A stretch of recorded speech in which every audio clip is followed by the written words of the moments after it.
मैं आपसे बात कर रही हूँ भाद्रपद के महीने के आरंभ हो जाने पर भादों में क्या करें क्या ना करें।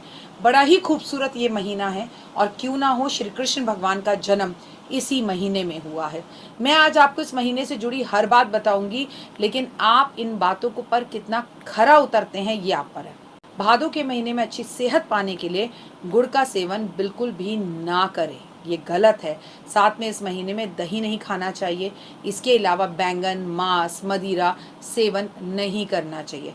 भाद्रपद के महीने में नारियल का तेल का इस्तेमाल खाने में नहीं करना चाहिए। धार्मिक मान्यताओं के अनुसार ऐसा करने से संतान की सुख में बाधाएं आती हैं। और ये मत भूलिए कि भादों का महीना जो है वो चतुर्मास का दूसरा महीना है।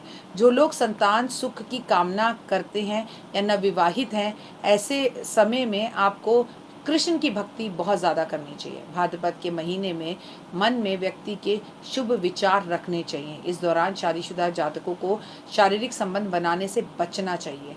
मन में पवित्र विचार लाने चाहिए, यानी कि आपको ब्रह्मचर्य का पालन करना चाहिए।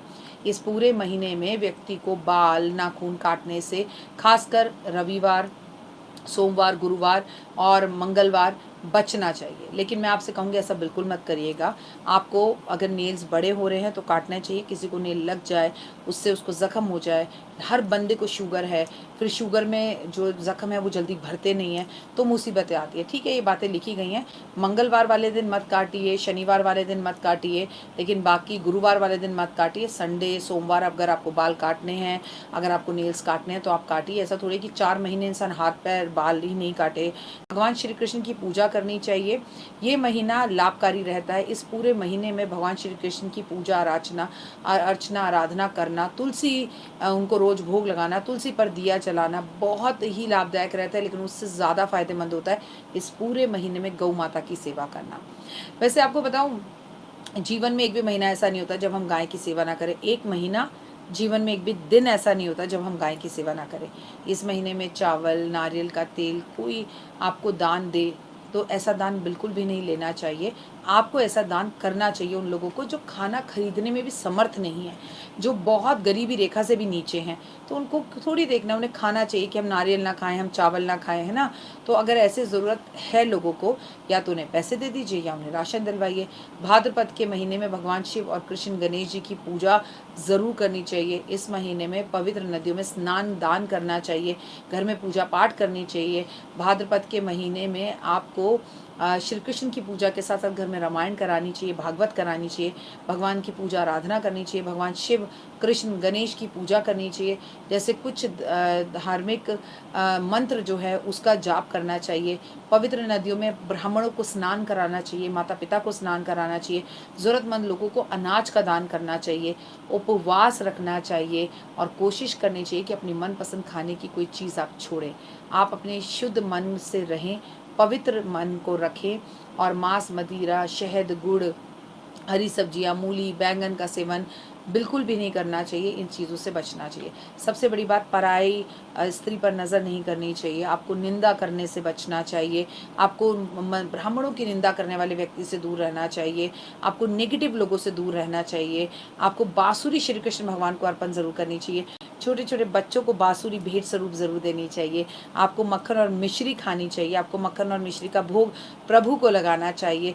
वृंदावन जाना चाहिए। आपको यमुना के किनारे पर दिए जलाने चाहिए। ये सब वो चीज़ें हैं जो भादों के महीने में हमें करनी चाहिए। और एक बार भादों के महीने में गीता का पावन पुस्तक को पूरा पढ़ना चाहिए। अगर आप ना पढ़ पाएँ तो कम से कम 11वें अध्याय का पाठ ज़रूर करें। अगर हो सके तो गीता की पावन पुस्तक को एक पीले कपड़े में रखकर किसी भी कर्मकांडी अच्छे से पंडित को, ब्राह्मण को वो भेंट स्वरूप देकर आनी चाहिए कि पंडित जी ये आपको मेरी तरफ से गिफ्ट है। अगर आप गीता पढ़ ना सके तो सुनना ज़रूर चाहिए। आपको बड़े बुजुर्गों की सेवा करनी चाहिए। भादों के महीने में कबूतरों को बाजरा, गाय को रोटी, कुत्ते को दूध, चींटियों को खाना देना चाहिए। भादों के महीने में मन लगाकर मंदिर में झाड़ू पोछा करना चाहिए। भादों के महीने में आपको एक मटका पानी भरकर उसमें कुछ फल जो कि सीजन के फल है वो मंदिर में रख कर आना चाहिए। और भादों के महीने में महादेव पर आपको आम रस ज़रूर अर्पण करना चाहिए। बेलपत्र पर आपको श्री राम लिखकर महादेव के मंदिर में वो बेलपत्र चढ़ा कर आने चाहिए, कम से कम 108। और कमल गट्टे की माला आपको राधा और कृष्ण को अर्पण करनी ही चाहिए। माँ यशोदा की पूजा ज़रूर करनी चाहिए। और आपको मालूम है कि भादों के महीने में एक छतरी का दान करना चाहिए, काले रंग की, उन सबको जिनके ऊपर शनि की सारसती या शनि की ढैया चल रही है। किस किस पर चल रही है? मेष राशि, कुंभ राशि, मीन राशि, आप पर शनि की सारसती चल रही है। वहीं पर अगर मैं बात करूं सिंह राशि और धनु राशि, आप पर ढैया चल रही है। फिलहाल दीजिए इजाजत, अपना और अपनों का रखिए खास ख्याल। भगवान श्री कृष्ण की अति कृपा आप पर बनी रहे। जय श्री राधे, जय माता दी।